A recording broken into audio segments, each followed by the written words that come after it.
রূপালী পর্দায় যে বীচকে রঙিন স্বপ্নময় এক জগৎ মনে হতো, বাস্তবে তা আরও বেশি জীবন্ত, স্পর্শযোগ্য ও মনোমুগ্ধকর। নীলচে সবুজ স্বচ্ছ জলরাশি, সূর্যের আলোয় ঝকঝকে সাদা বালি আর ঢেউয়ের ছোঁয়া, সবকিছু মিলিয়ে এই বীচ যেন বাস্তবের চেয়েও সুন্দর এক অভিজ্ঞতা। পর্দায় দেখা মিয়ামি বিচের সৌন্দর্য ছিল চোখের জন্য, কিন্তু বাস্তবের বীচ ছুঁয়ে যায় মনকেও। ঢেউয়ের শব্দ, লবণাক্ত বাতাসের গন্ধ আর প্রতিটি মুহূর্তের প্রাণ চাঞ্চল্য এখানে এক উপলব্ধির বিষয়।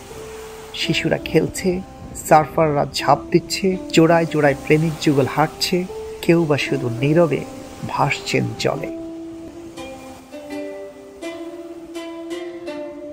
সোনালি আলোয় ঢেউগুলো হয়ে ওঠে আরো কোমল, আরো ধ্যানমগ্ন। মিয়ামি বিচের জলরাশি ও ঢেউ কেবল প্রকৃতি নয়, এটা মানুষের সঙ্গে সাগরের এক গোপন সংলাপ, যা শুধু চোখে দেখে নয়, হৃদয় দিয়ে উপলব্ধি করতে হয়।